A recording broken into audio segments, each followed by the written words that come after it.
Hey, you guys, this is Ned Nebuchadnezzar, and I want to do this particular thing I want to do called first responder. Now, first responder, first thing I want to do is clap. Now, what a first responder is usually the first person to the scene of a crime or to a situation where somebody needs help. So a first responder is the first person that's there. Now, I know we don't give a lot of credit sometimes, down here in Washington, D.C.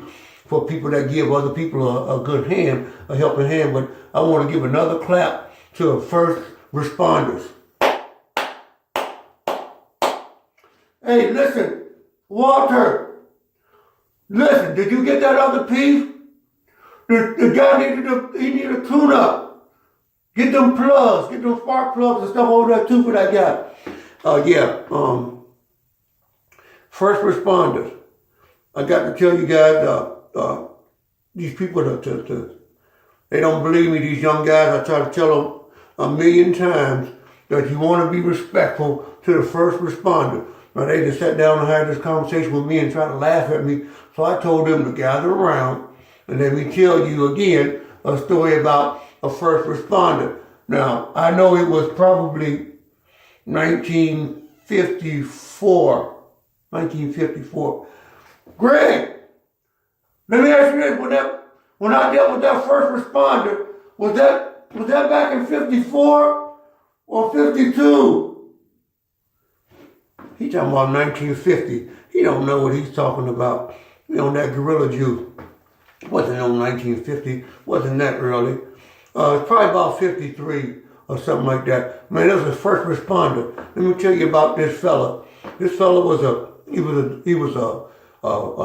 from another country, and I was aware of what happened because this guy who I was with, we was in the pool hall, and what had happened was we was playing these guys for some money, and one thing led to another. The situation kind of went bad, and you usually don't supposed to deal with these. It was me and this brother, and then we going against these two fellows that was from the suburban area, and they had a couple of dollars, and we had a few dollars, and we felt we could take them in the game of pool, and and we was partially right about the fact that we could take them.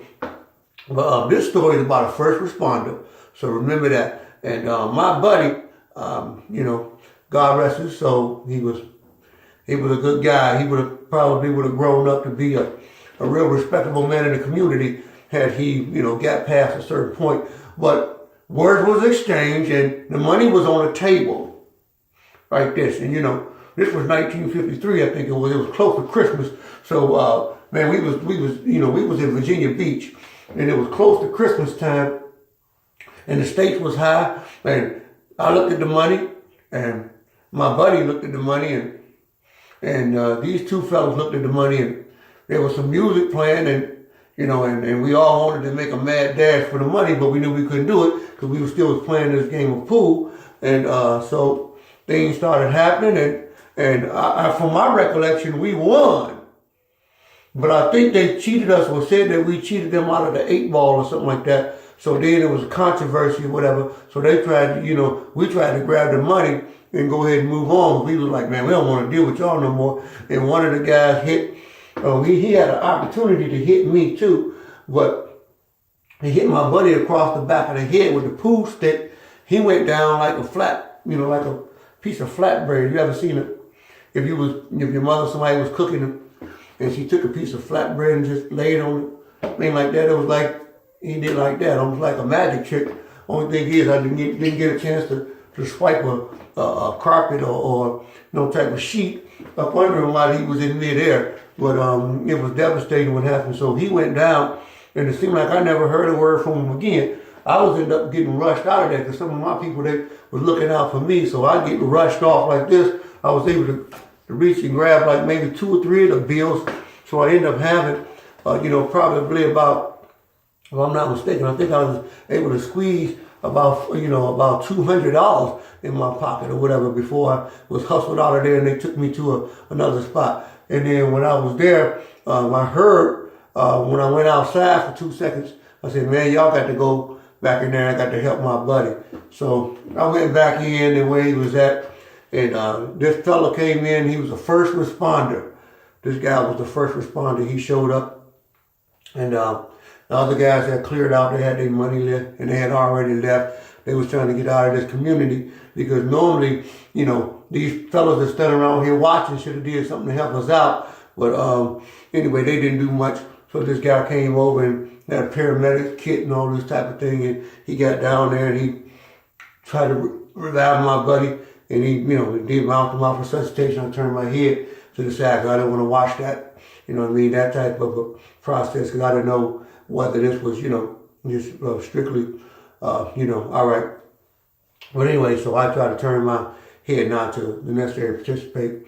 And this guy was a really great guy. And they got him together and put him up there and took him off into the ambulance. And they had gave me the phone number and I couldn't find it. You know, I think the girl who I was dealing with who was supposed to take me up there, I swear she took this number. She thought it was a code number for another woman or something like that. So I lost the number. I didn't know what hospital he was at. I had been drinking a little bit, so I wasn't quite sure about what happened to my buddy. So I think somebody word through the grapevine, and, you know, that was in Virginia Beach, and I went back to, you know, came back here to D.C., so I didn't really know what happened. And they were talking about I had left him, and I seen some guy who was like his cousin or something like that, man. A big fella walk up on me, telling some brother, bro, Ham, you left my cousin, you know, back for death back there in D.C., excuse me, in Virginia Beach or whatever. And I said, man, I don't know what you're talking about. So the guy walked up on me and grabbed my arm and man, get your hand on my arm. I mean, my people up there, man, I got a cousin, my cousin up there, Washington, D.C., in that White House up there, and you talking to me, grabbing my arm like that. But anyway, so this first responder is the person that I really want to try to give some credit to today. So if any of you people out there are first responders to a situation where there's a crisis, somebody needs help or assistance like that.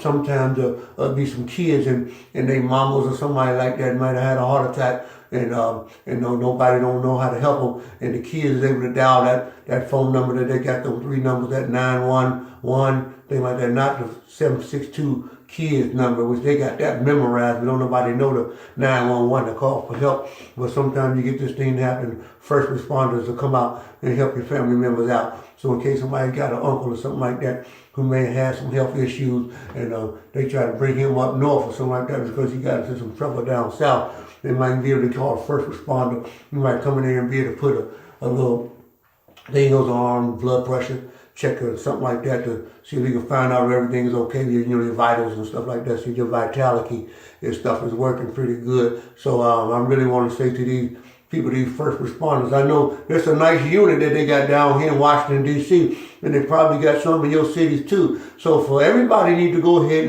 and give props out and shout out today to a first responder. Now, when you see first responders or paramedics or people like that, somebody that you respect thinks is a nice person, why don't you go ahead and put a couple of dollars in their pockets or something like that? You know, like I do. I come out my wallet, you know, and I'll be the first one to do it too. Some people think I won't do it. I'll come out and I'll give a guy, I'll say, hey, you know what, man, I appreciate what you do for people. And when I put my money out there for the first time responder, he was in emergency, so he was leaving, so he didn't get a chance to collect it. But I told him, I'll give it to you the next time when I see you. I had that $100 bill that I was holding that for one of the customers because he wanted to try and get some change or something like that.